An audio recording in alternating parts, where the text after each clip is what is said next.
It's 6:06. We have a quorum. We have two that are out this evening.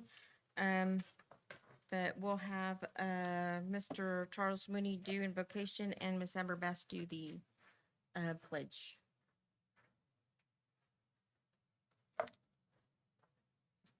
If you'll pray with me. Our dear precious Heavenly Father, we come to you at this time, so thankful for the many blessings that you give us. Father, we pray that you be with us as we consider the matters of the district and that we all have open minds. Father, we pray that you be with the teachers at the start of this school year. Please be with the parents and the students, and that everything is done according to your will. In Jesus' name we pray. Amen. Amen. Would you stand with me for the pledge? I pledge allegiance to the flag of the United States of America and to the republic for which it stands, one nation, under God, indivisible, with liberty and justice for all. Honor the Texas flag. I pledge allegiance to thee, Texas, one state under God, one and indivisible.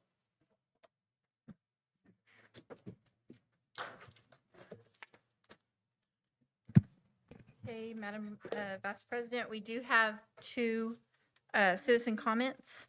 You will have 3 minutes to address the board. Our first is Betsy Lewis.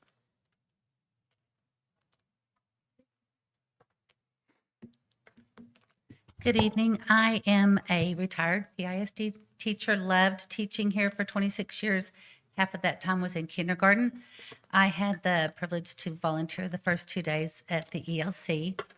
Super excited as a kindergarten teacher that they were doing an early learning center.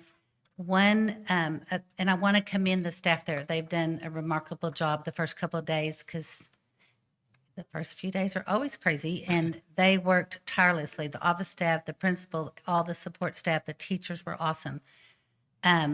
Just some concerns and things that I observed. 700 littles is way too many kids in one school. Of course, you know what the pickup and drop offs off. That's not even something I'm concerned about because I know it will get better. It's already gotten better. Some of the rooms are tiny that those kindergartners are in. My grandson's in one of those, and the room I worked in was one of the very small ones. I don't know if it used to be a pull-out room or something, but 24 little desks in there. You can't even walk between them to work with them. They can't put their chairs bump each other. There's not room on the floor to do literacy centers or for the teacher to do group instruction. And it's just not equipped for kindergarten. That they can't reach the sink in the teacher area. There's not a sink in the bathroom. There's just a lot of structural things like that that are a concern. Another big concern is the playground. There's one little piece of equipment, and there's 5 to 6 kindergartens out at recess at once. 125 kids maybe. They are shoulder to shoulder on that piece of equipment. And there are 6 swings. So each day I was there were children just crying on the way in. I didn't get to swing. I didn't get to play. I didn't get to slide. And the ones that were on the equipment weren't playing. They were just standing there shoulder to shoulder. Maybe there's equipment from the other schools that could be moved over as soon as possible. It's so essential for the little ones to have playtime and to get out and move. We know that for a fact that enhances their development and their learning and all of that. And I'm just concerned with the smallness of the rooms because they can't work for more than 10 to 15 minutes without movement. And there's really, they have a very long morning, almost 4 hours without a break, and they're in their room. And so they really need to be able to move more. My other concern is just more support for the teachers. The first few days, and I'm only talking about kindergarten because that's what I know, and that's where I worked for the first 2 days. It's crazy because you have children coming in crying, children that are scared, that are hungry, that said, I missed breakfast, parents that are needing to tell you, I'm doing this today. They're going to ride a bus, but I'm picking them up the first day. You're having to get notes, school supplies, all the things. They need support. It can't be a one-man job. Thank you. Thank you. Thank you. Next we have Amanda Johnson.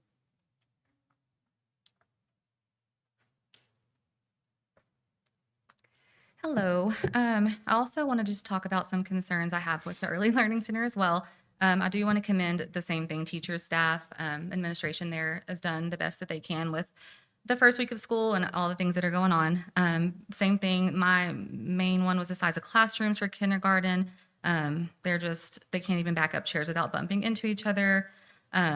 They just seemed like rooms that weren't meant for full size classes. Unable to easily walk between desks. Also, there's no room for centers, no room for reading time on a rug. There's absolutely no space for floor time to do things that are vital for kindergarten learning. Because of the lack of space, they're essentially confined to their desks for 4 straight hours until lunch, because recess and pullouts are in the afternoon. A positive first year is vital for our children's development and future outlook on school for the remaining 11 years and possibly beyond. Too many children, and there's not enough playground equipment. That's another thing to get all their energy out. My 5-year-old got home yesterday exhausted from school, but he told me he needed to run and play outside because he didn't get to move much while at school. Teachers are arriving late because of the congestion of traffic and lack of parking at ELC. Children are in classrooms with no teachers because of this. I don't fault the teachers. They also have their own children to get to school. ELC was a good idea in theory, but I'm not sure in reality. 600 to 700 children is way too many for one school. As a parent, I wish there would have been a little maybe more transparency or information regarding the size, because some of us maybe would have chosen to move to a smaller school district, and we should have been given all of the information regarding school size when this change was made to be able to make the best decision for our own children and families. I don't know what the solution is going to be, but I hope we can figure out one for our children and the teachers' sake as well. Thank you. Okay, that's all of our citizen comments. We will move into, I think we have some presentations. Our DRA report from Ms. Gonzalez.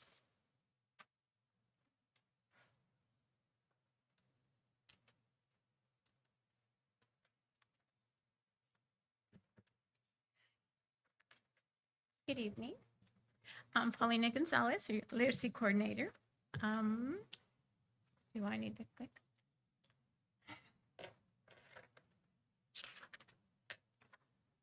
Okay, why are we here?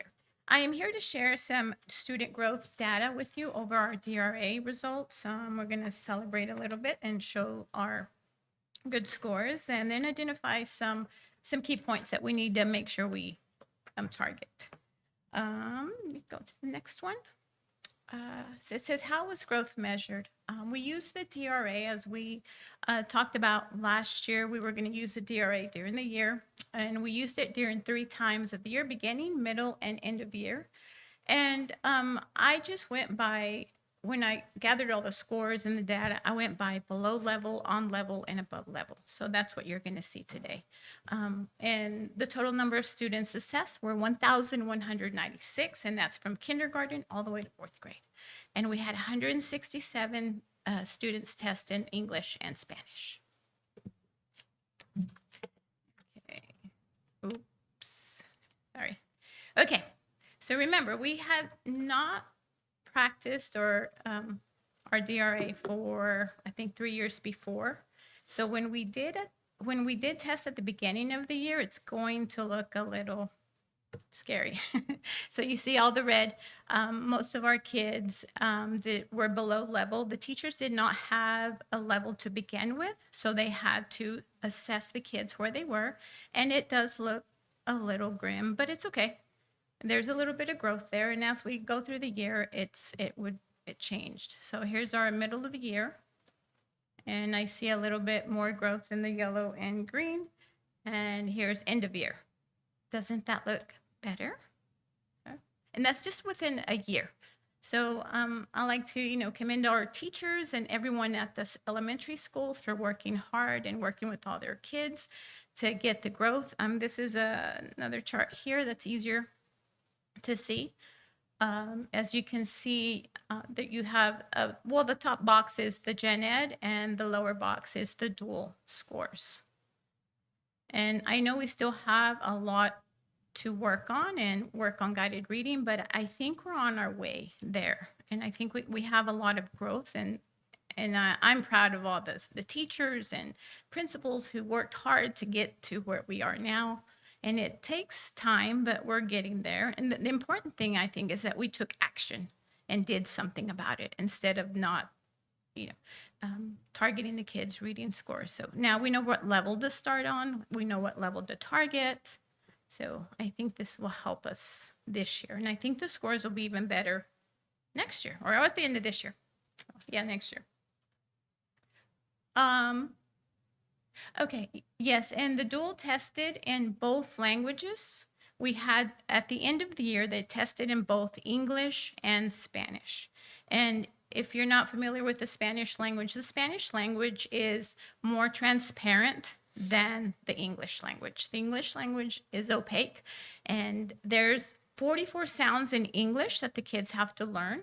In Spanish, there's 27 and maybe 30 sounds. So it's a lot easier to learn in Spanish than in English. So that's why you might see it's a little bit higher in Spanish. Plus, their instruction is mostly in Spanish, especially kindergarten we have 80% instruction in Spanish. First grade had 70%, second grade had 60% Spanish, and then in third grade it was 50-50.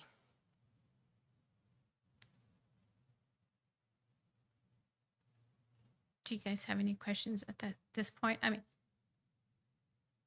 Okay.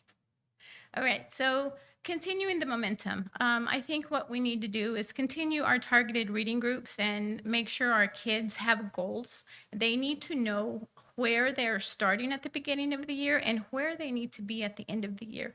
And I think that's going to make a big difference in the students and reaching their goals. They're going to get them excited about reading. And that is one of our focuses, or one of our key focuses at the Early Learning Center and all the elementaries. Of course, we have ongoing interventions and family engagement, meaning plans, reading logs. We need to include our family, talk about making sure the kids read 20 minutes at home and make sure they log their reading if they can. But we'll do what we can at school, and hopefully parents will help us out at home.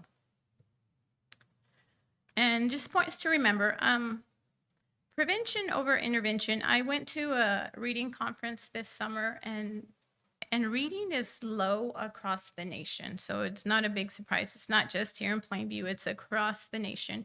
And they talked, and so many districts are having trouble with their reading scores. And one thing they talked about is let's think about prevention over intervention. Let's stop the problem before it gets worse. So that's something that we need to focus on this year.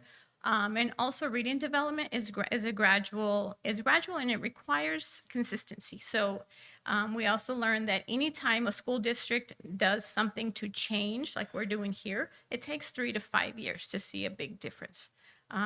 We saw a big difference just in the first year, so I'm excited about that anyway. And we need to have a strong phonics program. I'm hoping that maybe this year we can have a strong phonics program. We have HMH, but we need something in addition to HMH to help us align the phonics in Spanish and English. So hopefully somebody can help us with that. And then we can continue progress monitoring throughout the year. Okay. And oops, I was excited to get to the end. Do you guys have any questions or comments? I was going to ask if you could spend a bit of time, and maybe Ms. Long can also chime in on what the focus is regarding literacy at the Early Learning Center and how that's going to begin to take shape going into the school year. Our focus at the Early Learning Center is to make sure that reading is going to be targeted in all the classrooms. Of course, pre-K is not reading yet, so they're working on learning how to hold pencils and how to follow instructions. They're 4, so it's going to be gradual. But with our kindergarten and first graders, we need to focus on having guided reading groups every single day.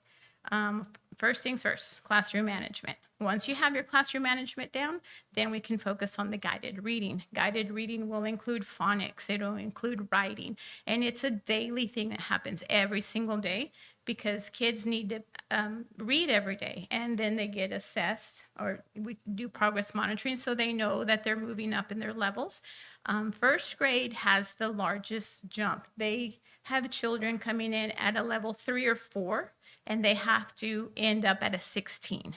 And that's a lot of levels, a lot of phonics for them to learn throughout the year. But guided instruction is our key focus in the lower levels, early learning center. So as far as teaching and learning is concerned, and Paulina, what we plan to do is we plan to support those teachers in those planning times. We've got to set a walkthrough schedule. We've got to get in teachers' classrooms, see what they're doing well, see what they might need a little bit of help on. That way we can go intervene in planning. Paulina can roll out structures and systems that will set up her daily 5 in those guided reading groups. We have some very veteran teachers. We have some very young teachers. We'll try to get teachers in to see some of our veterans as well. We've got a very big staff. Miss Wood is in on this as well. She's pretty great at what she does right now so far. And so we'll get in there to classrooms. We'll support in the planning and then support in implementation. It's going to take a little time in some classes. Other classes will move a little quicker just because of the experience level in the classroom. We've got some great teachers that can model for us as well as Paulina, and we'll get in there and we'll start next week. And that's where we'll be in planning and helping teachers in and out of classrooms. We've been in classrooms this week, but y'all know this week is the beginning of school. It's day 3. They're just trying to get kids to sit down and get their little routines and know everybody's name and their friend's name. And so we're off to a good start. I think it'll be great this year. But if y'all have any questions, we'll try to answer those. Sir, if you have any questions, we'll try to answer those for you as well. I was just going to ask how many are in those kindergarten classrooms or in right now? Anywhere between 22 and 24. Okay. And how many teachers? One teacher and We have 11 teachers at this 11, point. right? We had 10. I think we started with 9. We started with 9 teachers, and then as enrollment increased, we added a 10th teacher, and then as enrollment increased again, we added an 11th teacher. Right. And so we're at 11 teachers at this point. We based the number of teachers on the number of pre-K students plus 1. So we had 9 pre-K classes, so we went with 9 pre-K classes if every pre-K student were to come to ELC, and then we added 1 other. And then as enrollment began increasing, the staff at ELC did a good job in verifying that the students were actually coming and that it wasn't a halfway enrolled student, that it was a fully enrolled student. And so we added another teacher.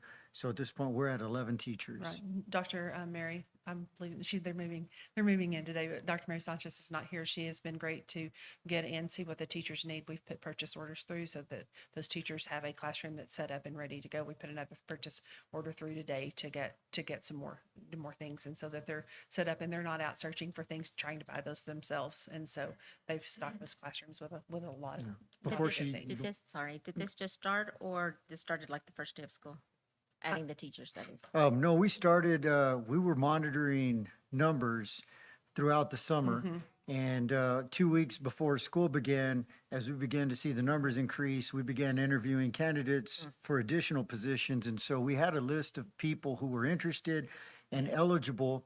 And then we made contact with them, and one of them was in a teacher certification program. She has her degree, but was in a certification program in West Texas A&M. So we had to work with her in West Texas A&M to allow her teaching to be part of her experience. And then we had another who has experience that we moved from one location to another.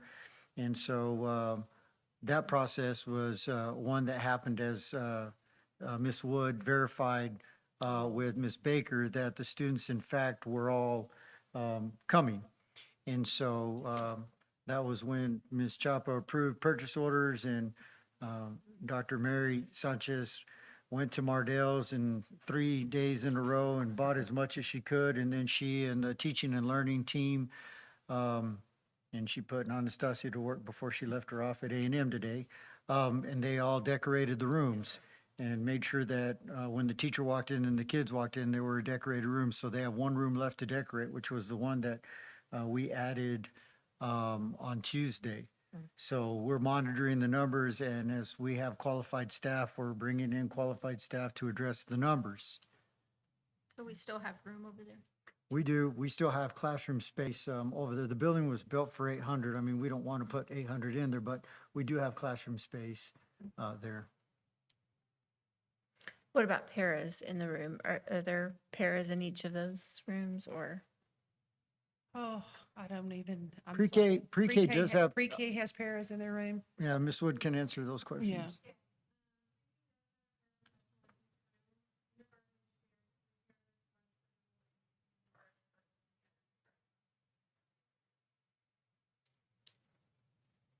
That's a lot of littles for sure. Yeah. A lot of little people. Anything else we can help you with?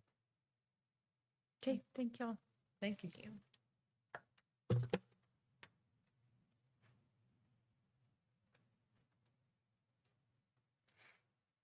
Okay, our next presentation is the family engagement homeless. All right, so that'll be, we have Clarissa and we have Aleda, they'll do the presentation. I was instructed to let y'all know, do not ask them questions. They are nervous. My palms are sweating. Just pretend we're a classroom. You're teaching us about engagement. Hi, my name's Clarissa Huron, and I do family engagement and homeless for our district. And I'm Aleida Barajas, and I do the migrant program for Plainview ISD. We have provided you with a folder that has information about both programs.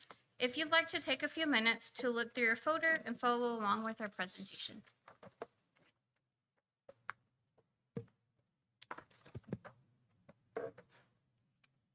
Family Engagement is a nonprofit organization offered to our students and families in our district. In the year 23-24, we serviced 121 students. There's a list of different services that we provide. I would like to highlight a few of those. Groceries for the families, we spent $2,877.90. Utility assistance, we spent $706.65. Rental assistance was $2,103. Snack pack, this year we helped Snack Pack organize the calendar, making sure our kids don't go hungry on the weekends. So this past school year, they filled 16,429 bags. So that equals to about a little less than 600 students that take home a weekend snack pack, which is great. That program will continue this school year. I have worked with Mr. Ron Miller on doing the district, a calendar that goes along with our district calendar to where we're able to organize dates for packing, things like that. So that's already put into place. The first, he's already sent out an email. So that's already getting ready to start this month in August. So that's on the move. We've also done, with the family engagement, we do have a referral process.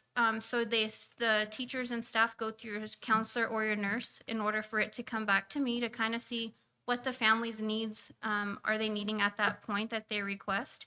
If you look at the top, the 24-25, we serviced 115 students. So the point of the program is to not enable the families, but we want to help them know where to go for resources and things like that. So the number difference there is showing that the program is working and we are able to help those families, you know, just kind of give them a head start and show them where to go. We did have a few organizations that did donate, as this is a donation program only. We had Pete Christie, Kiwanis Club, First Contracting, Amigos, First Baptist, PESA, Tune Igo, Covenant, Caprock Plumbing, and PISD. They buy gene passes. That's a big deal. We do it the fall and the spring. So with that, we're able to purchase turkey boxes that we do every November. This past year, we did 50. Over there in the top corner is everything in the box. We also do Keeping Kids Warm. We use that money to buy coats, brand new coats for kids. We purchased 85 jackets, ranging for students from elementary all the way through high school. And then we collab with our community members, Wayland, businesses, we encourage them to come out and read to our elementary schools. So that's a Wayland student reading there at the bottom. As for homeless, here's your numbers. You do have a qualification criteria that can be found in your folder. What qualifies them as a homeless student? For 23-24, we had 52. This past school year, we had 34. Majority of those students are coded homeless due to living doubled up with families. Is how the criteria falls. So it's not your typical homeless. There's different criteria in your folder that you can look at. We do provide different services for those students. Some school supplies, hygiene kits as needed. We do campus check-ins with our individual students just to make sure they have needed supplies, any resources, any questions, they're needing extra support from your teachers, things like that. And then they were provided a warm kit, a coat, and a blanket at the parent meeting we held in December. There's the picture of the hygiene kits they get as needed throughout the school year. That just has basic deodorant, toothpaste, toothbrushes. We are able to help replace broken frames if they need help with glasses or vision check. We're able to do that and provide transportation. They get blankets just in case it gets cold. And that's pretty much those two wrapped up.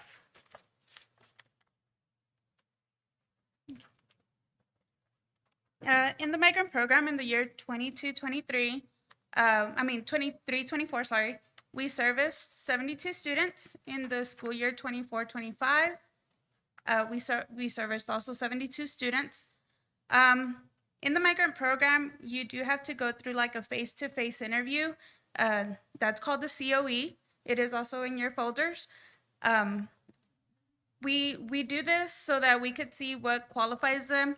And it's not just because you move from one school district to another. It is, you have to engage in an agricultural job, meat packing plant, some of those things to be able to qualify. Once we do qualify the family, they are qualified, they are eligible for 3 years. Once those 3 years are up, if there is no other migratory move, they lose eligibility. Those are some of the services that we do provide for our students. A big one is a face-to-face campus visit. So we go with them and we check with them, make sure that everything's going good, make sure they have school supplies. We do provide tutors as well. We also work with the MET program.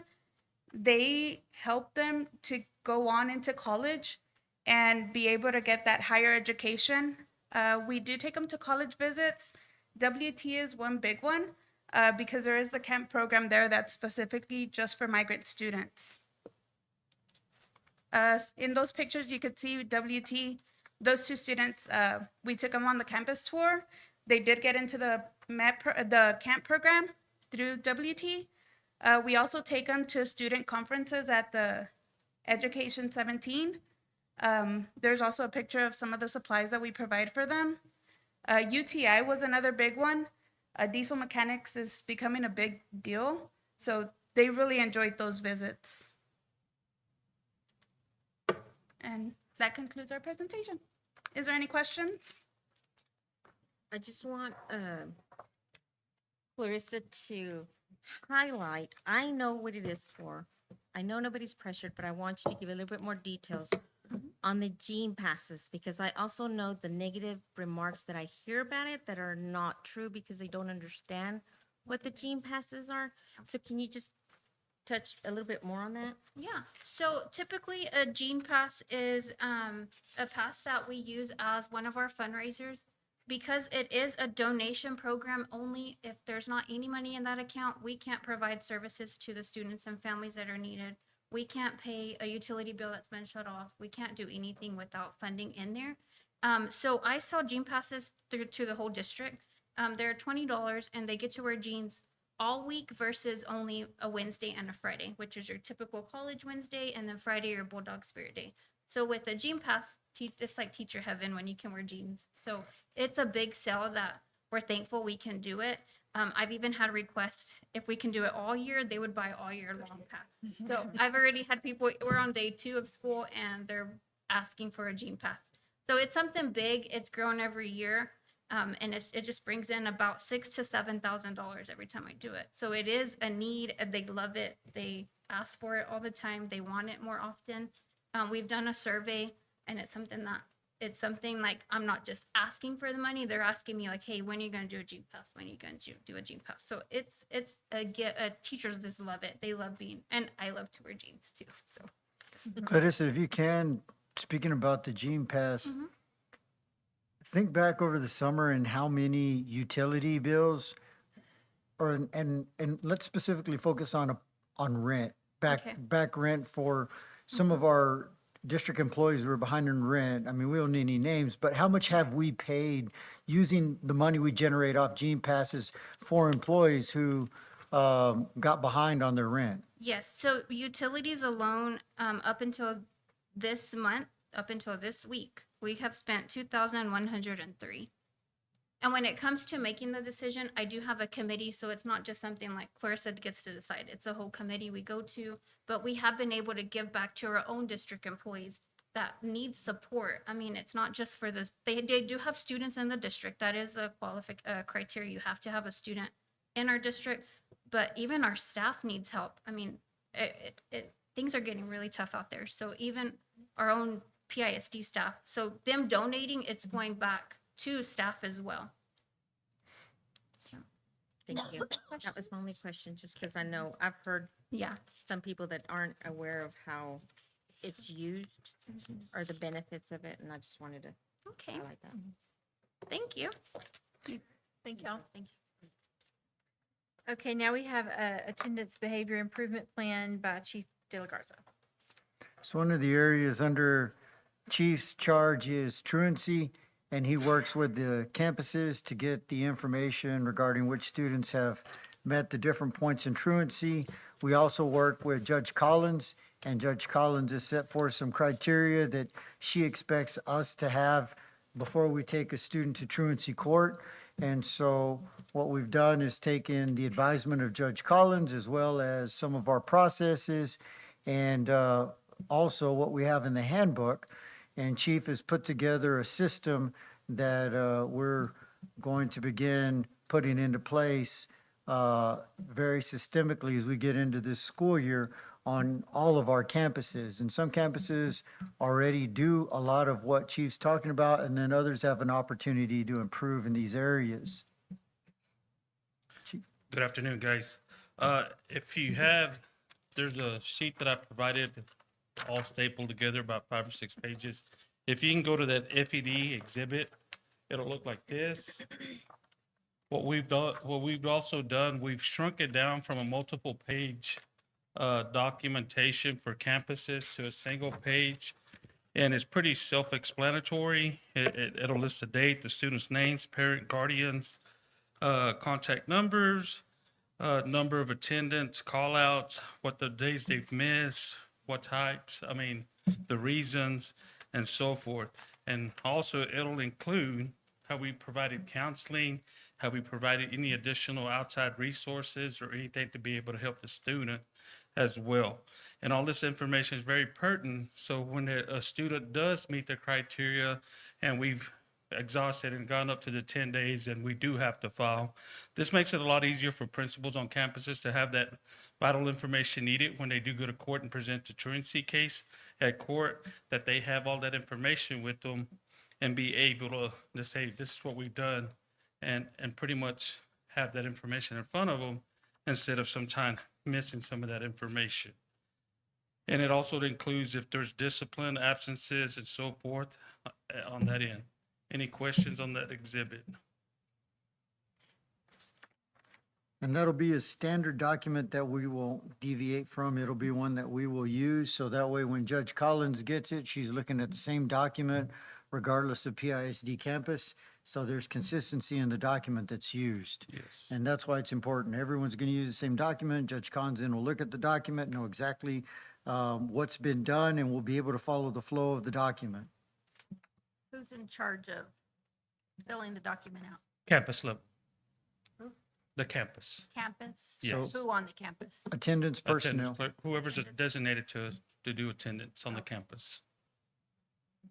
And of course, I mean, as a campus leader, the buck stops with the campus leader. And so if you'll take a look at the other document, this is one that Ms. Yeah, Chapa, Ms. Chapa put together in concert with Chief and myself. We all round tabled the best process to ensure that we're keeping our eye on student attendance. So if you look at that other document, you'll see roles and responsibilities designated out, not by position, but by people's names and who will be accountable for what part in each of these and how it ties to policy FED. So if you go through that, you'll see the level of detail, and I communicated this out at the end of the school year, that this would be the process that we would be working through together into next year. Any questions on that 4 or 5 page document? It's very Yes. detailed. After how many absences do you fill this out? I'm sorry? After how many absences? What does is this that? plan go into effect? That, it just depends, because we'll go through the process, and that's why we're implementing this plan. What we're trying to do is preventative. Are we doing preventative measures before we do have to get to the process of getting to the filing after 10 days?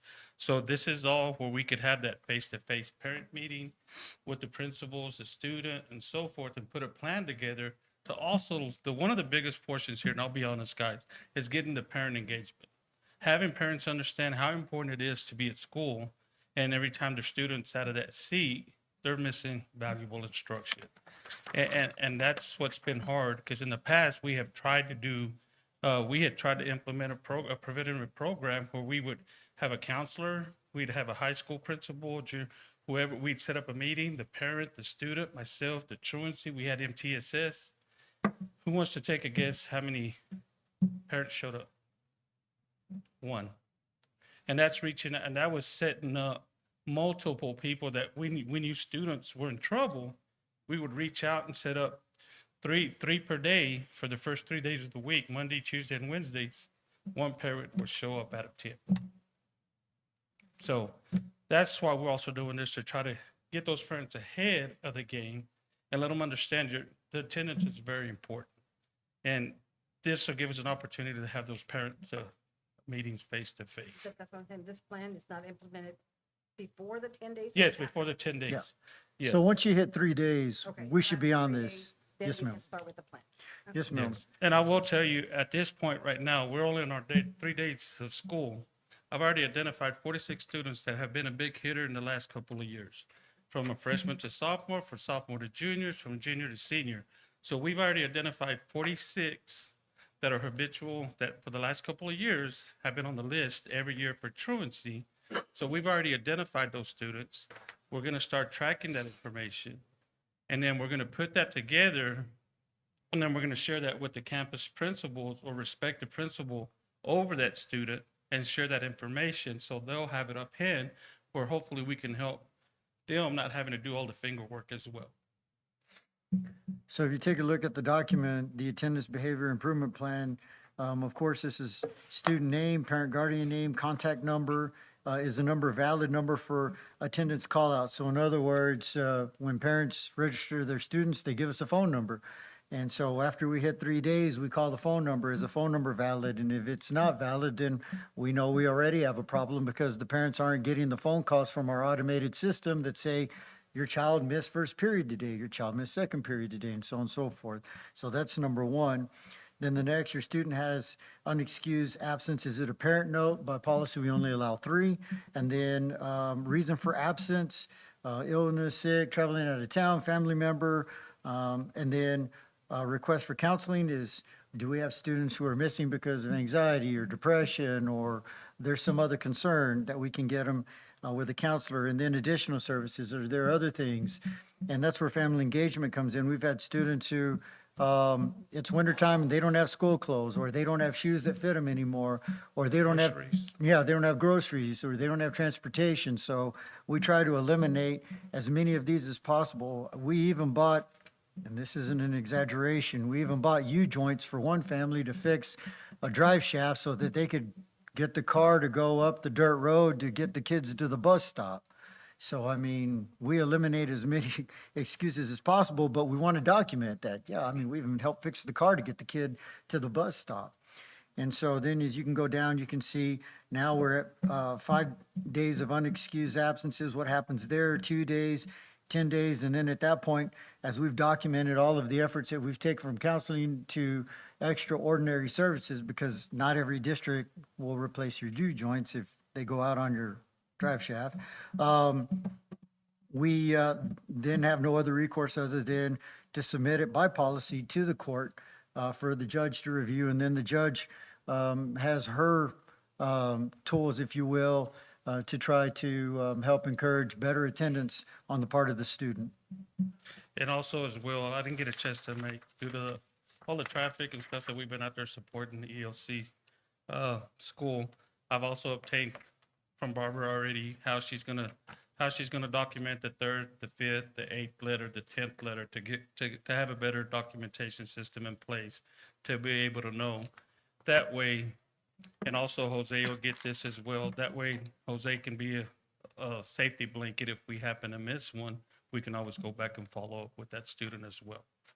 So it's going to take a team collaboration, working together, and really just looking out for the benefit of the student to ensure that they're at school where they need to be, in a seat, learning to get them to that next stage or the next level to hopefully graduate.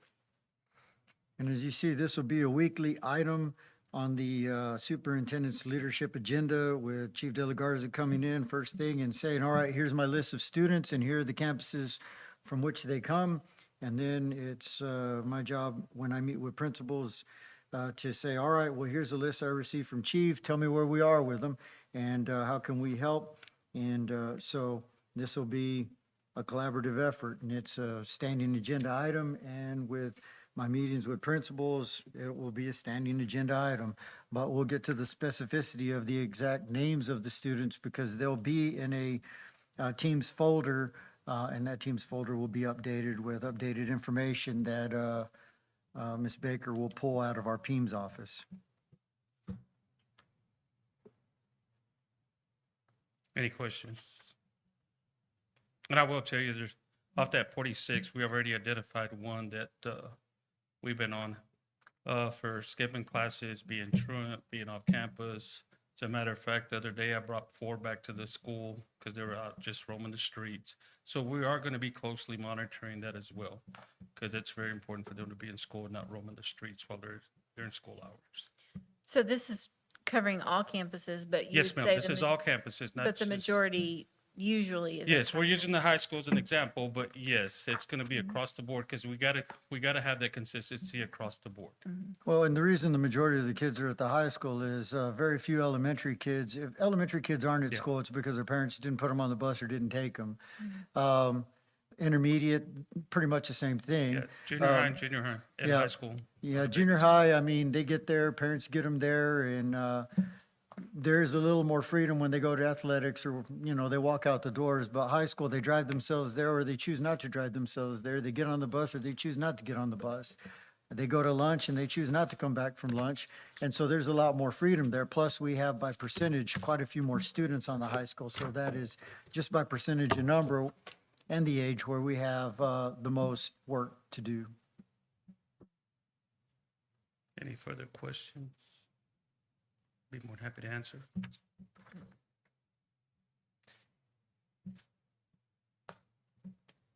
Thank you, guys. Thank you for your work. Thank you.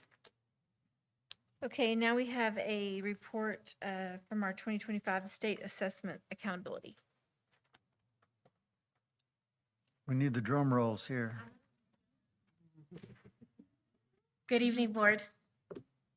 I'm going to start off with our STAR test summary. And just as a reminder, we do have our STAR test results linked for parents. They log into Skyward, click on the district links, and then it'll take them directly to their STAR scores. Once they are on that site, they can view students' strengths and where they need additional support. And there's easy to use resources attached to their profile where it's specific to the student's needs. Also, last year, we did administer 17,525 tests in Cambium. So I want to say a kudos to my team. My testing coordinators probably don't hear it enough, but they administered quite a bit of tests last year and did it flawlessly. That is not including our ACT and our TSIA tests that we also administer, and as well as our ASVAB tests. So we will start with history and science. Our history, you'll see the approaches, meets, and masters numbers. For history, we administer social studies test, and then as well as our US history, and their percentages were 92% approaches, 52% meets, and 20% masters. Then on the second chart, you'll see our science, and we give 5th grade science, 8th grade science, and biology as our assessments in science, and our biology scores were 86% approaches, 46% meets, and then 12% masters. For math and RLA, those are our big tested subjects. So you'll see this grade spans for math, 3rd grade through 9th grade with our Algebra 1. You'll see our 4th grade scores are, I wanted to highlight those because that's the first time we have growth, and you're gonna see that in our accountability in just a second, that their growth did well this year. So they were at 68% approaches, 37% meets, and then 17% masters in 4th grade. And then in Algebra 1, we had 69% approaches, 31% meets, and then 14% masters. For RLA, you'll also see some of those trends. Our 4th grade, again, knocked it out of the park with their first growth year, and 77% approaches, 45% meets, and then 15% masters. And for RLA, we do go up to sophomore year with the English too. And with our EOCs, the scores start in summer. So we already have our first set of data for 2026 accountability with our June assessment scores, and those scores get included in there. For our emergent bilinguals, they take the TELPAS test, and they give us the information for composite rating, which includes listening, speaking, reading, and writing. And you'll see that there's quite a bit of students at that advanced and advanced high level already. If an EB student arrives to us in February 1st, we still have to administer the TELPAS test to them 2nd week of February. So even if they arrive to us to the States newly, they will take the TELPAS test for us. And you'll see that they are doing well. They take listening and speaking tests together. And then you'll see that over 50% of kids are doing already advanced high work in that listening and speaking, as well as that reading and writing. Scores are up there. Star Alt is for our CANS classrooms, and that goes anywhere from our 3rd grade to our high school students. You'll see a picture of our high school Star Alt, 2 students already engaged in learning this school year, and we have amazing scores on our Star Alt 2. You'll see 100% satisfactory for RLA, science, and social studies. That's similar to our approaches level for STAR, so they're already, they outperform every year. So now I'm going to jump into accountability. The way accountability works is we calculate the score for student achievement, which is the STAR scores, then the school progress, which is our growth measure, and then closing the gaps, which is our federal accountability. We'll calculate each one of those. Then we get to see which of student achievement or school progress is higher. So in the example in step 3, we get to look at, was the 93 or the 85 higher? The 93 is higher, so then that's going to get to carry 70% of the weight. And then our closing the gaps example there was a 78. That is weighted at 30%. You combine them, which gives you 88.5 and an overall B. So I just wanted that quick reminder as we jump into our data. Yesterday, 2024 was released. So this is the first time I'm able to provide letter grades for you. We have reported these scores already last year, but now we do have letter grades attached to them. So high school landed at a B with a 84, junior high C with a 75, intermediate D 64, North D 67, Central D 69, and South D 66. So overall, 2024, our district rating was a 75. But here's where the exciting part begins. In 2025, last school year, we start with North. Campus rating is now an overall B. Their highest at a domain 1 and 2 was an 85, so they got to carry that growth. That's where I was talking about that growth piece. They're carrying that 85. Then the closing the gap score is at 83. And so their overall score landed at an 84. Principal, all of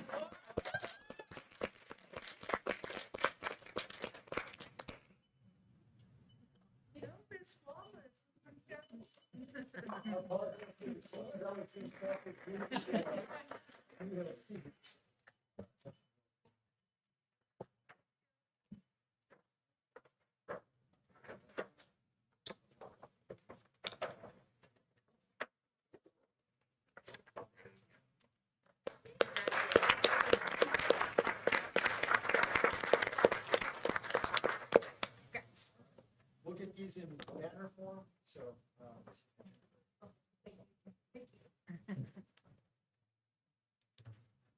Now look at this. We have Central landing at an A. Their growth, fourth grade, landed at a 90. They're closing the gaps, which is our federal accountability, landed at a 92. So they take the 90 and 92, weight them at the 70 and 30%, and they land at a 91. Now here's what Sarah does not know yet. She received 4 distinction designations, 1 in mathematics, 1 in academic growth, 1 in post-secondary readiness, and also another one in closing the gaps. And what that means is they group us with 40 different schools that look like our schools are economically disadvantaged and then our size. And she landed in quartile 1, the top of the group in all those 4 different areas.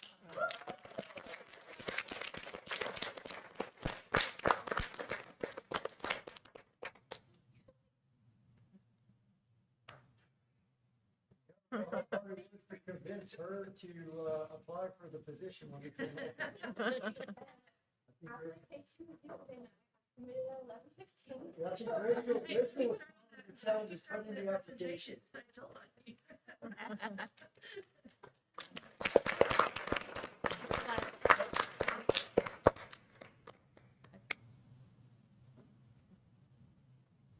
Thank you.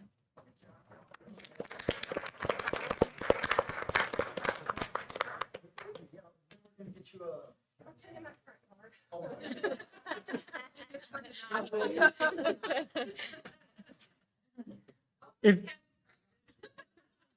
hey, if you'll remember, all of the drop off and pickup at, Central that first year when you wanted to quit, there you go.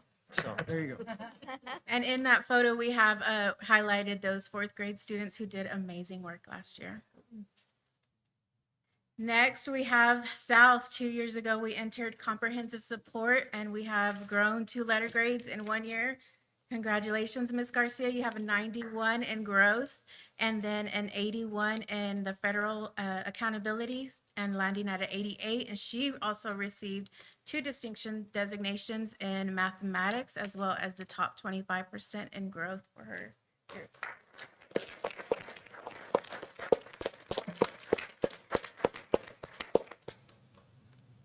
And this is impressive because 2 years ago, the campus was an F, then a G, and it skipped C and went straight to B.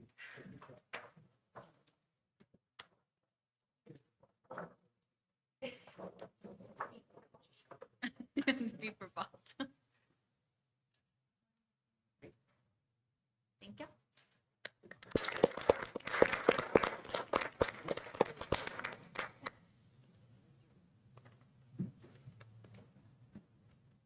Next, we have intermediate. Their highest of domain 1 and 2 is a 63. And that is through the relative performance where we compare with our EGODIS and our STAR scores. Then our closing the gap score was a 64, and they have landed at a 63 with a D. We do want to point out that the team that's there is this year's team, and the reason we chose that picture is this is the team that will move the campus to a C and beyond, and so we feel very confident with the team that's in that picture and the support and the momentum that they have, that next year they'll also receive recognition for significant improvement. Yes. Then we have junior high, who has a campus rating of a C. Their growth also was significantly higher with a 72, and then their closing the gaps also was a 72, so they landed at a 72 overall, and they received a distinction designation in social studies. That is one of the hardest tests out of all STAR tests. It encompasses a wide variety of TEKs, and they landed in the top 1% quartile for that.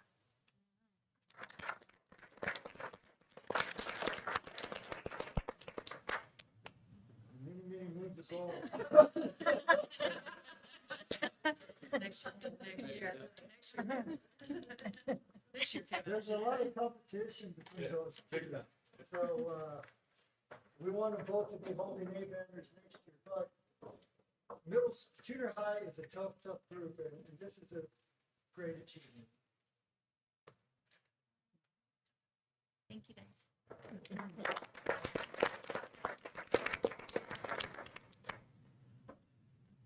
Then our last campus is encompassed by the 3 campuses of Plainview High School, Ash High School, and Collegiate High School. And theirs is a little, you'll see that there's more lines on their report card. Theirs includes their STAR performance, CCMR for our graduates from last year, as well as our graduation rates. And you'll see that that is at 97.5. They do a phenomenal job of making sure we are graduating our seniors. And then their closing the gap score was a 76, so that we will be carrying their 82 from their relative performance, which includes their CCMR and STAR performance, and then the closing the gap was 76, and they landed at an 80 with the B, and they received a distinction designations in science. And this one's a little harder for high school. They have to meet it with their EOC tests. They also look at their retest scores. So biology team is doing phenomenal work in having the kids pass once they take the retest. It also includes AP testing, and then the scores on kids ACT testing. So there's multiple factors that they have to meet to be able to receive those distinction designations in high school merit and science. So what I want to point out on this, and we're going to bring all 3 principals up, and let me explain why. With CCMR, College and Career Military Readiness, we do a lot of really great things with career and technical education at PHS. And then we offer a tremendous amount of dual credit coursework through Plainview Collegiate High School, as well as we've expanded that some at PHS and also into CTE. We offered our first dual credit course at Witt-Tarleton State University. And then with ASH, our students who really need advocacy and a heroic push to graduate so that they don't show up as dropouts. ASH does a great job in creating the environment. So when you add everything together, academic performance, dual credit, career military, as well as graduation rate, all of that together makes the rating. And all 3 campuses had a part in the campus being a B. So I need all 3 principals to come forward. And so if I can get Ms. Dickerson, if I can get Mr. Reagan, and if I can get Mr. Wallace to come forward, you all have a banner because you all have a part in it.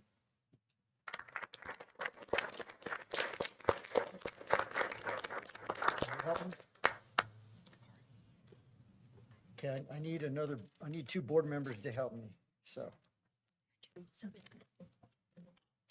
All right. We voted, Sylvia. Yeah, we voted you. You were right there, so.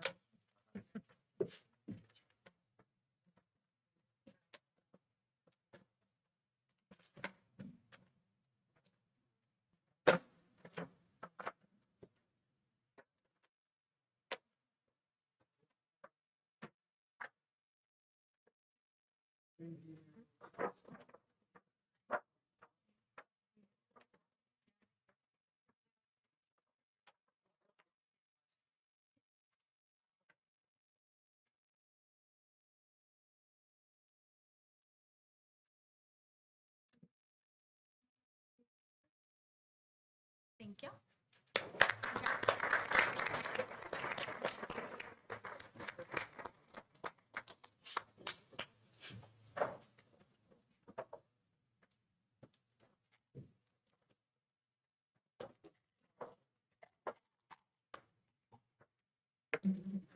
I believe, is that all the recognitions that we have? I have a couple more slides. Oh, you have. She has more info. Okay. For our district roll-up, I just wanted to highlight, now our accountability is proportionally weighted. So you'll see that high school carries 45% of our district rating for each domain, and then junior high is 20%, intermediate's 18%, and then each of the elementaries carried about 5%. We'll recalculate that and we'll know what to look at in 2026. Then they weight them, and we have domain scores for the district of 72, 71, 75, and 75, and we use the same process. We get to carry the 75 since it's the highest of the first three. Then we also carry the next 75, so it's our district rating for 2025 that we will be posting on our website as part of Texas Education Code requirements will be the C. And I'm hopeful that we will be up in B and an A, because now for the first time ever, we have an accountability manual in place before the school year even starts, so we know how to play the game. Our next steps is tomorrow morning, TEA will update the count of consecutive years of unacceptable performance, and we'll see where each campus is on the spreadsheet. Just as a quick reminder, unacceptable performance means that if a campus for 5 years is unacceptable, then the commissioner shall appoint a board of managers or the closure of the campus. And what that means is if an overall rating of an F or a D. So acceptable performances are A, B, and C, and then an F or a D is the unacceptable. So we'll get the official information that's released to the public tomorrow. And then on the 15th, it'll also go live on the texasschools.gov, where a lot of my colleagues in accountability world, we go in and we start looking, because it's public for everybody. How did the other districts do? What were their ratings? What the campuses look like? So anybody can go to texasschools.gov and look at ratings across the state. And then on the 19th, the 2023 ratings will become final. You'll see that the 2025 says preliminary because there is an appeal period. Luckily, our ratings were spot on, and so we will not be requesting an appeal to recalculate our ratings, but other districts can, so that's why they are preliminary, and in November they become final, and then that's why we get our taper in December, and then it takes a process because TA has 90 days to review all those appeals. And then next month we will be bringing the district and campus improvement plans that will tie to the scores that y'all saw, and then the ratings.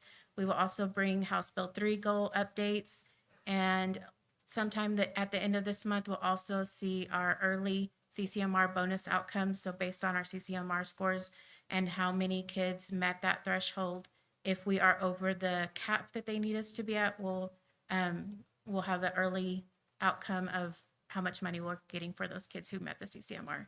And that's why you see the picture of the graduates, because we do, if they meet that CCMR, we get that money through House Bill 3. Do you have any questions?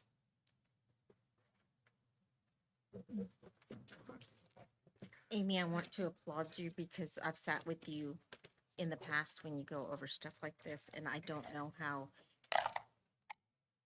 you can patiently calculate all those numbers and figure out which numbers to calculate. And I've sat there and you've explained, and it makes sense when I'm sitting there with you, and then you see them later and you're like, okay, what did she say? But I applaud you for doing all this. Yes. Thank you. I applaud the district. Job well.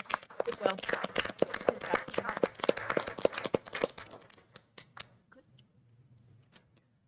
Yeah, there's always work to be done, and it sounds like our ELC is off to a even a better start than what we had hoped with number of students, and so we need to figure out ways to get that all lined out, because we can see that the future's bright once they move into Central and North, and I think we've got a good process going when we built the new schools and everything is new and different, and we remember those painful days, getting those going, and now we can see the fruits of those labors. So I feel like it will get there. It's just we ask that everybody kind of just hold with. We have a great staff that will make the changes and that need to be made, and it'll be off and running as well. So I know the traffic situation has gotten a lot better, and I want to acknowledge all of the central office folks, police department, maintenance folks, and the awesome staff at the ELC. Everybody's pitched in, and everyone was out there. I mean, technology was out there setting up speakers, and then maintenance was out there setting out cones, and then we set out the canopies for the students in the front, and everybody was there. Mr. Fitzgerald and I were running the pre-K side with the team there, and Miss Long was on the other side, and then I think Chief was all over the place, and so everybody was there pitching in. And what will get better will be the drop off will get better next week, because tomorrow is the last day where parents will walk their kids in. And I know that if I lived in that neighborhood and people were parking in my driveway and all over the place, because we do have some staff who live in that neighborhood, that's tough. But next week will be when parents will drop them off, and then we'll head on. And so parents won't be going into the building next week. So that'll allow people to drop their kids off as early as 7:20, head to work, and then we'll get them into the building. So that's going to improve a lot, so that will get kids in. We also have a list of things. Mr. Modine and Mr. Voiles and I walked the playground areas with Ms. Wood, and we're looking at re-seal coating the blacktop. And what she recommended were hopscotch and a lot of other types of things and activities out there for the students. And then I'm going to get with Mr. Brundage, now that he has a state-of-the-art welding facility, to see if they can cut the basketball goals and bring them down so that they're the appropriate height for the little people over there, and they can enjoy those. And then we're ordering chain to drop the swings so that they're lower, and then we'll be replacing some of the seats on the swings as well. So we're working through that. And then I was visiting with Mingo, our on-site campus maintenance engineer, and he was taking a look at the step stools and other things for sinks and whatnot. So he was gathering a list of all that. So everybody's working diligently to address all of the challenges that we remember now, and they seem daunting, but as with the other campuses, we solve the problems and we make improvements. So I feel that we're now on that path. So, all right, that concludes all of the presentation portion of the agenda. Start right into the business items. Okay, our first business item is consideration approval to set public hearing to discuss the budget and propose the tax rate for the 25-26 year. This action item is just to set the opportunity on August 28, 2025, for the board to vote on a recommended tax rate that will be 5 cents less than this current year. So we'll be recommending a compressed tax rate that is 5 cents less this following year. Of course, that is statutorily driven. So the tax rate per $100 valuation of home will be 1.2705 if approved by the board. And so that is just to make the announcement that we will drop the tax rate by 0.0533 cents if the board approves that item, and that will be up for a vote on August 28, 2025 at 6 o'clock. So if I can get the board, if the board will consider approval of setting the public hearing to discuss budget proposed tax rate for the 2025-26 school year on August 20, 2025 at a meeting beginning in public, an open session at 6 o'clock p.m. Board, any questions or discussions that y'all have? If none, do I hear a motion to approve to set public hearing to discuss budget and proposed tax rate? I so move. We have a motion by Ms. Rivera. Do we have a second? I'll second. We have a second by Ms. Salazar. All in favor? 5 with 2 out. Okay, our second item is consideration approval of revisions of the local policies. We have 3 policies. Again, this is driven by TASB's review of legislative language, and as the session has just ended, these are going to begin not just to trickle in, but probably more of a tidal wave. So the first one is EFB, which is instructional resources and library materials. Ms. Levacy has worked diligently to create a process by which parents can recommend books for review, as well as recommend books for addition as well as subtraction, to be added in or added out, and then for there to be access to what our library holdings are. It's an undertaking, but she's done that. And so now EFB policy local does adhere to statutory language to show that we have those exhibits in place and those processes in place. FNCE is student conduct personal communication device. So this is just matching FNCE with the code of conduct, which is a prohibition of cell phones or other electronic communication devices on campuses, except for what would be allowed by law. And in the situation that students travel out of town. And that would, of course, be driven by our athletic department as well as our fine arts department and the criteria that they have stated and have shared with parents. Then CFB is accounting inventories. The accounting threshold has moved from $5,000 to $10,000 for capitalized items. So with that, I'll recommend the board consider and approve revisions to local policies EFB, FNCE, and CFB local. Board, any questions on this one? No questions. Do I hear a motion? I move for the approval of revisions of the local policy. We have a motion by Ms. Salazar. Do I hear a second? I'll second. Second by Ms. Ray. All in favor, raise your right hand. 5-0, motion carries. Item number 3 is our 25-26 teacher salary schedule update with House Bill 2 compliance. All right, I'll turn that over to Ms. Merrick for this item and the next few items. For your consideration tonight is the salary schedule for teachers for the 25-26 school year. This is to comply with House Bill 2 from the 89th legislative session.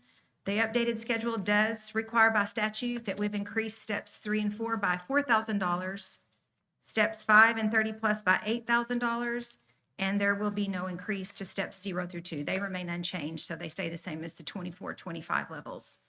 These adjustments are required by statute, and it applies only to those that are coded as teachers, 087 in our PEMS record, and it does qualify teachers that work at least half time of the full-time equivalent of a regular teacher to qualify for the TRA. No general pay increase is recommended at this time outside of the limits established by House Bill 2.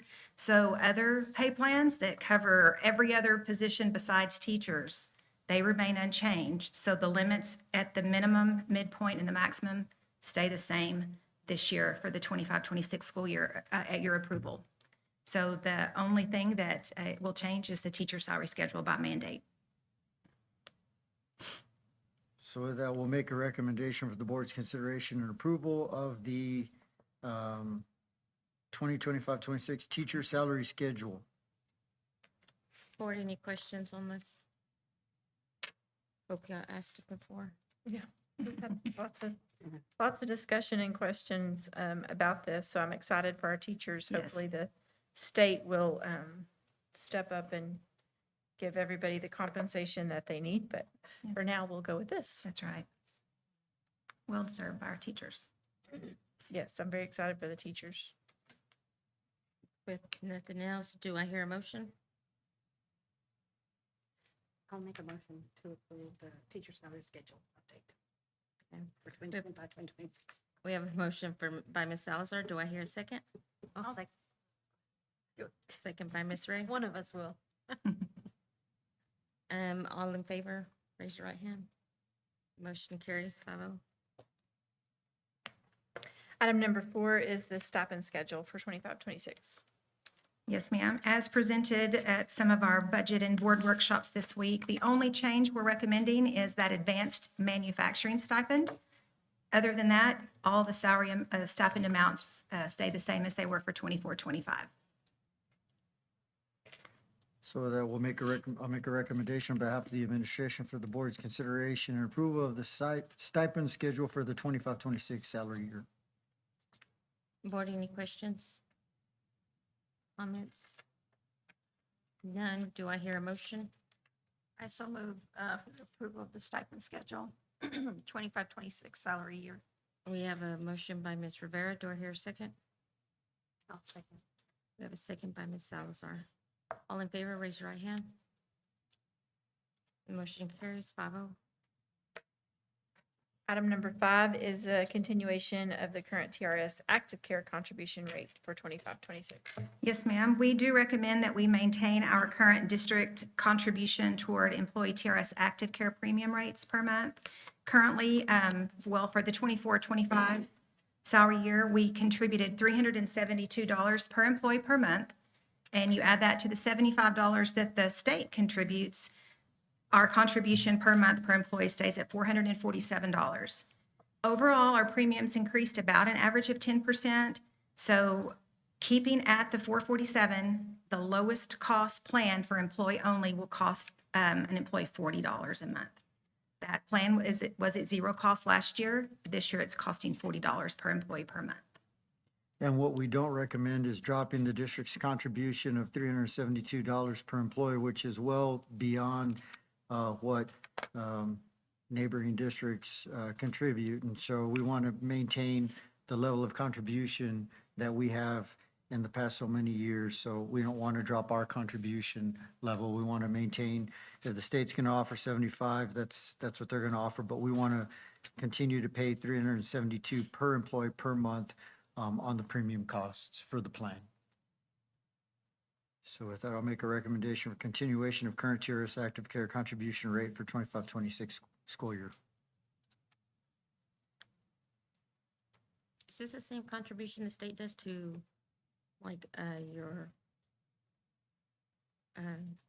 private schools, all the Yes, if the schools state, that- yeah, the state only gives $75 to everyone who Yeah. is considered a public school. So if you're a charter or if you're a ISD, as an employee, you would get $75. If you're a public school, and if you participate in TRS, there are very few who don't participate in TRS, and at that point, the state contributes nothing, and so it's all on the district. So in this point, we are part of the TRS active care pool, which is a statewide Statewide, pool. Board, any questions, comments? No questions. Do I hear a motion? I so move we approve the current TRS active care contribution rate for 25-26. We have a motion by Ms. Rivera. Do I hear a second? I'll second. We have a second by Ms. Bass. All in favor, raise your right hand. Motion carries 5-0. Item 6 is the substitute pay plan for 25-26 salary year. Yes, ma'am, and we recommend that our rates remain unchanged for the 25-26 salary year. So that will recommend I'll recommend on behalf of the administration, the board's consideration and approval of the substitute pay plan for the 25-26 salary year. Board, any questions? No questions. Do I hear a motion? I move we approve the substitute pay plan for the 25-26 salary year with no changes. We have a motion by Ms. Bass. Do I hear a second? I'll second. We have a second by Ms. Salazar. All in favor, raise your right hand. Motion carries 5-0. Item 7 is the 25-26 workers' compensation aggregate deductible contribution. Yes, ma'am. To begin each school year by September 1st, we do owe TASB Risk Fund an aggregate deductible to start the year. This year, our contribution on September 1st is $58,637. Our maximum cost is capped at $209,871. So anything past that, TASB Risk Fund will take care of, but we're still have an estimated claims liability after we pay our $58,637 of $151,000. So $58,637 gets us started. If we have zero claims for the entire salary year, we owe nothing more. If we have claims that exceed $209,871, as far as the deductible goes, they'll cover it. So we do recommend that this is basically just a housekeeping item. We do have to start by paying that aggregate deductible contribution so our policy can begin. So that'll make a recommendation on behalf of the administration that the board consider and approve the 25-26 workers' compensation aggregate deductible contribution. Board, any questions, comments? Doris, I heard through a little birdie that you are the person that they may have to come speak to about, because I know Risk Fund has trainings and they're free sometimes, that helps to prevent some of this claims. It should be on the portal. I heard you had the portal. That's what I'm telling you. thought you were the one that had access to the portal. So is it manual? Who has? It's I'm not sure. What is the portal It's again? the Which- Risk Fund portal where y'all can do the claims. It also shows the trainings that they Oh, give. that manual is that, yes, yes, Ah, yes. Mr. Manuel. I Yeah. did get your name when I was up there. So I want that pushed out. We want that pushed out to get more people trained. I know I did ask questions, so we were kind of low on the training for all those free trainings that they give out that I think a whole lot more people as big as our district is, that needs to be trained on, hopefully to prevent more. And I told them that I would be advertising them for those Very good. trainings, because if we're paying this much, we might as well take advantage of the free trainings that they Sure, give and us. it may be something we can And push they're out willing at to staff come out. meetings. They'll come out and do it in person too. Okay. I know they've done it. They were doing it last year. Okay, good to know. Mhm. Very good. With me talking too much, anybody else? Do I hear a motion? I move to approve the 2025-2026 workers' compensation aggregate deductible. Okay, we have a motion by Ms. Salzar. Do I hear a second? I'll second. We have a second by Ms. Bass. All in favor, raise your right hand. Motion carries 5-0. All Thank right. y'all so much. All right, so we'll have to take a look at that for maintenance custodial. That'll be the first place we start for training because they're the ones that do the heavy lifting. So, I'll give you my contact too. Oh, he lives actually in Levelland? Yes. Reach out to him. They said he knows you. You know who he is. See, I got all the scoop. Okay, item 8, consideration and approval of attendance committees for the 25-26 school year. in your packet, you have the lists of the campus attendance committees, and so I'd like to recommend for your consideration and approval, the campus attendance committees for the 25-26 school year. Board, any discussion, comments? With no discussions or comments, do I hear a motion? I so move we approve the approval of the attendance committee for 25-26 school year. Okay, have a motion by Ms. Rivera. Do I hear a second? I'll second. And we have a second by Ms. Ray. All in favor, raise your right hand.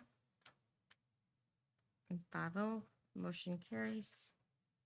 I need to start talking because Adam and Danny are gonna get mad because we're gonna finish quickly. Consideration and approval of the 25-26 T-Test certified appraisers. Yes, you have, every year we have to certify our appraisers so that they can appraise our teachers. The district should have an attached list. All of our administrators are completely certified except for two.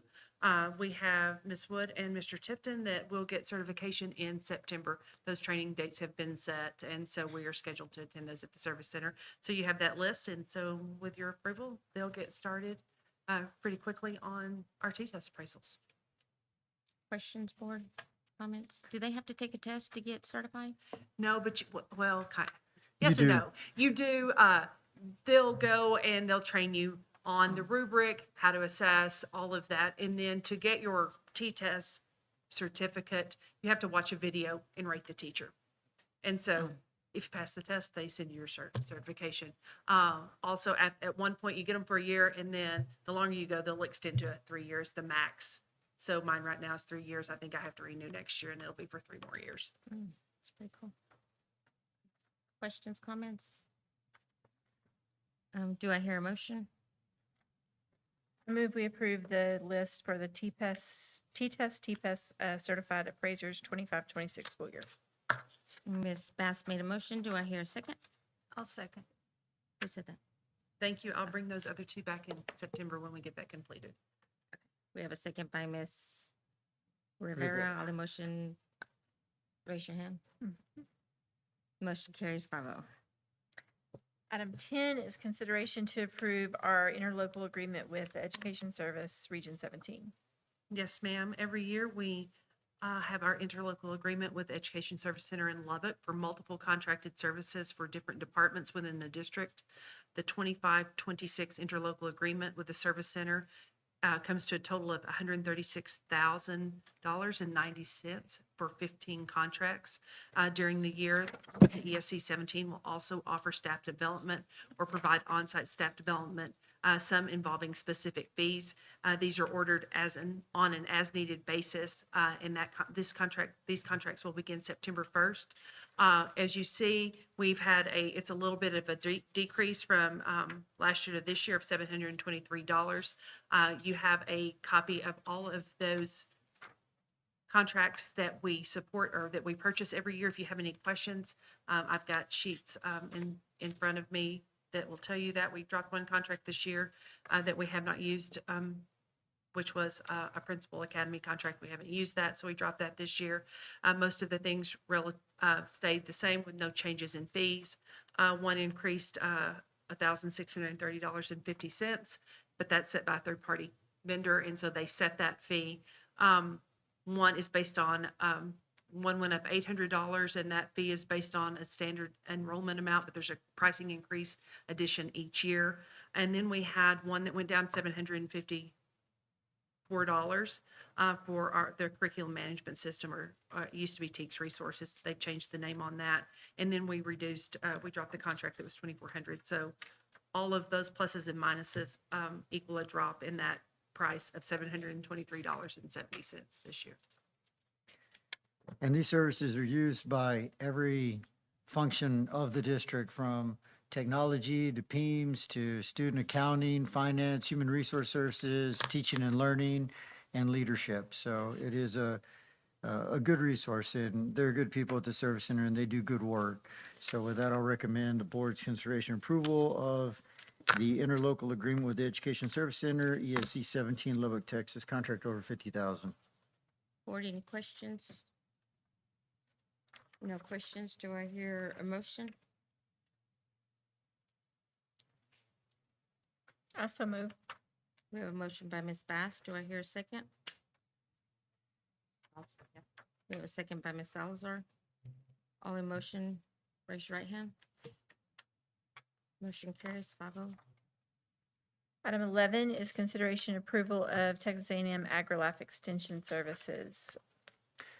This is an annual item that we do with Texas A&M AgriLife Extension. It allows students in 4-H to be considered present because the A&M AgriLife Extension staff become adjunct faculty for that purpose. So students don't, in essence, miss school. They're counted as present if they're in attendance at 4-H functions. So with that, I'll make a recommendation for the board's consideration and approval of the Texas A&M AgriLife Extension Services, Hale County. Board questions? No questions? Is this just like a season or it's the whole year? The whole year. I guess I want to hear the seasonal ones. Do I hear a motion? So move. I have a motion by Ms. Rivera. Do I have a second? I'll second. We have a second by, was it you? Ms. Bass. All in favor, raise your right hand. Motion carries 5-0.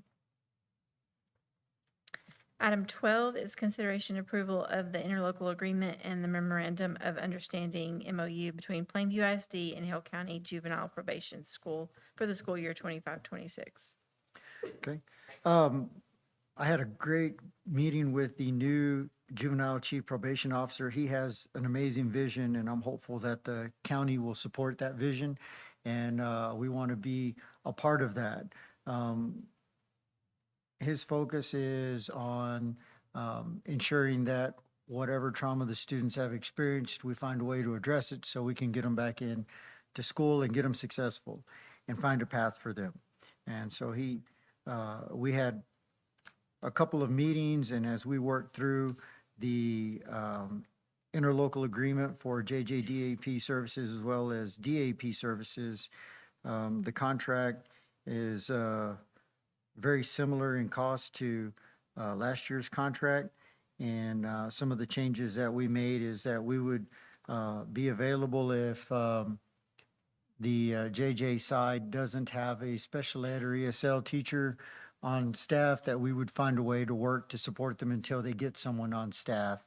And we'll continue to provide bus transportation to get students there so that transportation isn't a reason that they don't take advantage of continuing their education, even if by court order or other, at the JJAEP. So with that, I'll make a recommendation for the board's consideration approval of an interlocal agreement and memorandum of understanding, MOU, between Plainview ISD and Hale County Juvenile Probation for school year 25-26. Board, any questions, comments? No questions, comments. Do I hear a motion? I so move for the approval of the interlocal agreement and memorandum of understanding between Plainview ISD and Hale County Juvenile Probation for school year 25-26. Okay, I have a motion by Ms. Rivera. Do I hear a second? I'll second. We have a second by Ms. Salazar. All in favor, raise your right hand. 5-0, motion carries. Item 13 is consideration and approval for the contracted service for occupational therapy and certified occupational therapy assistants. Mr. Mears will speak to this one. Good evening, board. Thank you for giving me a few minutes. Last year, we worked with a company. We were unable to fill the positions that we had posted. So we had posted a full-time occupational therapy assistant, certified occupational therapy assistant, a full-time occupational therapist, and then a part-time CODA as well. And we went an entire year with no applicants. We were very blessed. As we got closer to the beginning of the year, everything was filled. And then our CODA that was going to be full-time, she was in the process of buying a house, but she had an adult child that needed care. She wasn't able to find it in our area. So we find ourselves with a hole in services. This is Absolute Therapy. We've worked with them before on evaluations. They are out of San Antonio. They bid last year when we were looking for a company to fill all of our needs, and they just weren't able. But with us having the part-time occupational therapist and full-time occupational therapist, we believe we'll be able to work with Melissa in San Antonio with a virtual hybrid combo to give our students the services that they need. I do need to stress we don't have applicants for this position. So this is not my favorite option, but it is the best option that we have available for us moving forward this year. Do you have questions for me? Do they just not, because I know we have, for years, we've had issues with keeping or having one here on When- staff. Is it just something that nobody goes to college? No, Or they do, they no, go well, elsewhere? It's a combination. The people that get the certification have an option to work in the medical field. And that's a very different demand as far as the workload, but it's also a very different pay scale than what we offer through schools. We had a great one a couple of years ago, but it was her first year. They call it PEDS, but working with kids. And it was just not for her. I think she enjoyed the district. I think she enjoyed her coworkers, but working with kids was in the school capacity was not what she was looking for. So I was sure excited going into it, and I'm very grateful that we have this opportunity to work with the company. I'm hoping that eventually we'll get the CODA down here. We've just got to get some other things in place for her. So it's a service that we legally have to provide. But so this option, they'll just have like a virtual screen, iPad. So in talking with the company, where they've seen the most success is in our self-contained classrooms, which is generally a push-in model, meaning that the therapist goes in to provide therapy. Our kids that are in those classes usually struggle with transitions, so they get more out of someone coming to them than them leaving the classroom. So what that would look like is our staff that are in the classrooms already, our paraprofessionals, our teachers would assist with the CODA who is online in implementing the goals and the different strategies. So that's where we're going to start. We have a definite population that it will not be effective with. And so our part-time OT and our full-time OT will work with those kids. Do we have any colleges that students need hours, kind of like our teachers when we have to have student teachers that teach and Not that I'm aware of. I had reached out to a couple. SPC does not have a CODA program. I had reached out to Amarillo College and did not get a response back. And then, like I said, we got our CODA, and I was very excited. And then that fell through. So I will continue to reach out to them to see if we can get that. We have, I believe, a 30-day opt-out, Becca, on this. So if we do find someone, it's not for the whole year, but it will provide the services we need in the meantime. And like I said, we've worked with Melissa before. She is excellent. Her prices are very reasonable. One of the things we ran into in previous interactions is the company wasn't willing to give a different price for a CODA, which is not the same degree as an OT. This company is. It's a different rate, and she has a CODA available full-time for us. and I'm not And- against that. I'm just like, what can we try to do? Yes. to, So I'll continue to reach out to Amarillo College. Kelly O'Connor is our full-time therapist, and she left us for a year and came back, which I think speaks highly to the district that she wanted back with us. She's helping me reach out. So we'll keep looking, and we'll find somebody. Yeah. We'll get there. I wish there was a way to do something with our high schoolers, but my understanding is it's a 2-year program, so they have to complete that. So it's a 2-year program after, do they have to have a After high fast- school. af- Oh, no. The CODA Oh. is just an associate's. Oh, I shouldn't say just an We associate. should- It's a shorter degree or All shorter. the young girls and boys out there that are looking for a career. There you Yes. go. Yes, I highly encourage. I wish we had one through SPC here, but Amarillo College is our Yeah. closest one. Unless someone from SPC knows differently. That's my understanding in my research. Huh, interesting. Thanks for sharing that. Thank you. Okay, do y'all need anything else from me? Thank you. Thank you. I'm watching Daniel, his little gears are turning over there on how do we add this to our medical CTE. So I'm looking at him and he's over here going, I'm asking So- the same thing. Uh-huh. Yeah. So this, yeah, I mean, we're graduating kids with welding certifications ready to go into industry, and we've graduated kids that we've hired back the following year as teachers through that program. So maybe this is an opportunity to do something like that. So build our own pipeline. And then they'd know if they're gonna like it or not. So we could going build our through it. own. Yeah. Okay, board, do I have a motion? Which are we on, 14? We are on 13. 13. Consideration to approve contract services to OT and certified occupational therapy assistants, CODA services. I move we approve the contracted service for occupational therapy and certified occupational therapy assistant services. Okay, we have a motion by Ms. Bass. Do I hear a second? I'll second. We have a second by Ms. Rivera. All in favor, raise your right hand. Motion carries 5-0. Item 14 is consideration and approval for proposed student travel policy. All right, and this one I'll have, we have 3. We have Becca, we have Mr. Hernandez, our head band director, and then we have our athletic director, Coach Alfaro. So they'll share information. This is our first comprehensive student travel policy.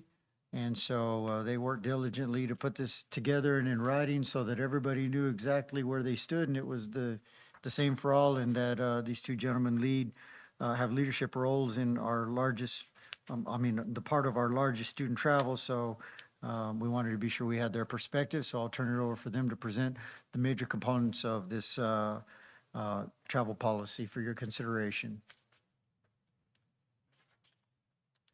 Good evening, school board, Dr. Sanchez. So we met and hammered out, refined some of our policies regarding student travel. I want to highlight some of the changes here. Some of the things we updated our student code of conduct form, which they'll go home to get signed by parents. That way they understand everything that's taking place and they agree with things. We've updated our travel form as far as pickups from with parents if they're picking them up from the site. We changed some of the policies of overnight stay to 4 to a room. Also, no swimming in the hotel because insurance doesn't cover that if there's an accident. And then we also worked out to where some of the meals are covered for junior high and high school at the same rate 8, 10, and 12. Okay, and that's a little bit of a change from previous, but I'll let Well, Coach. and I just wanted to touch a little bit on that one, guys. If you had your handout or it's on your attachment, we had first recommended that we were going to do away with junior high meals. We've only done them for athletics for 3 years. When my kids were in school, you just didn't get meal per diem as a junior high. The parents gave it. The last 3 years, because Fine Arts was getting it, we elected to go ahead and pay for our junior high kids' meals. Doris and I were looking at budget and talking to Coach Alfaro, and then originally, when we met, we were like, we probably have to go back to not providing junior high meals.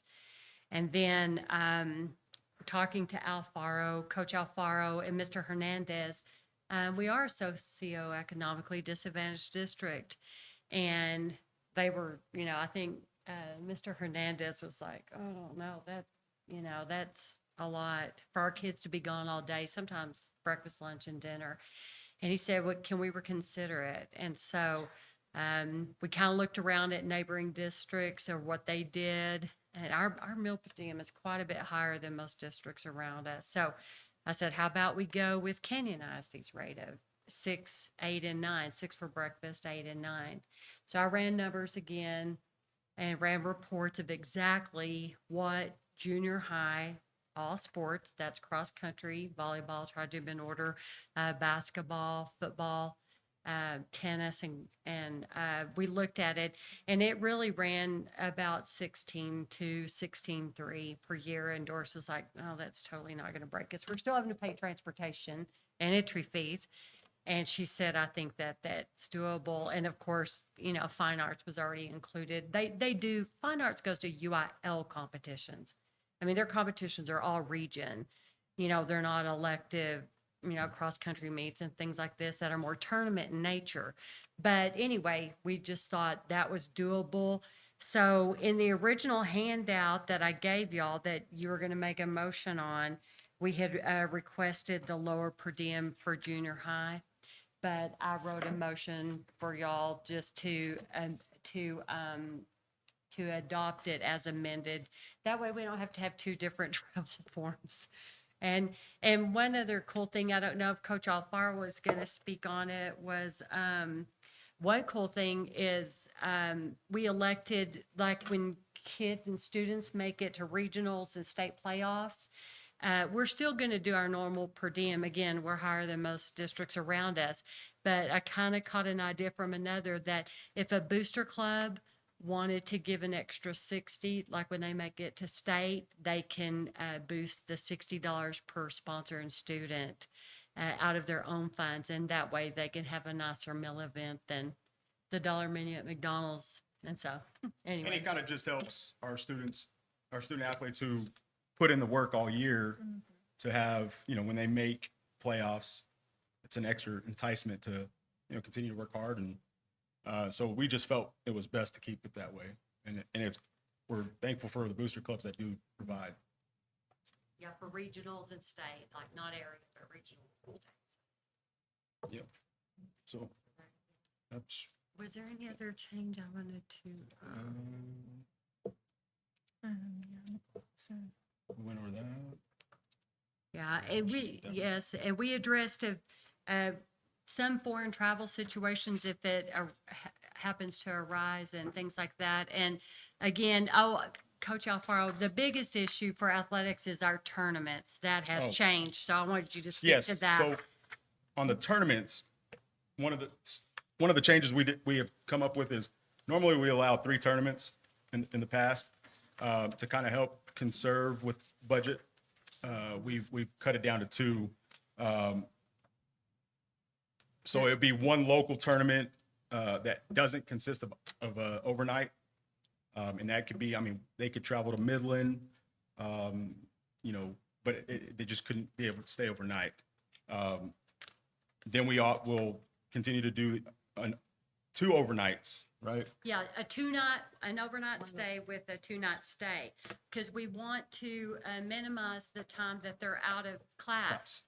So it's important now, if it's on a school holiday or something like that, the district's going to fund 2 of the nights. But if they wanted their booster club, say they were playing a basketball tournament at Christmas time, the district would fully fund 2, and then the booster club could fully fund the third night. And then the last one is fully funded is your third tournament. Say like volleyball's going on 2 overnight stays. We're doing 1 and her booster club's doing 1.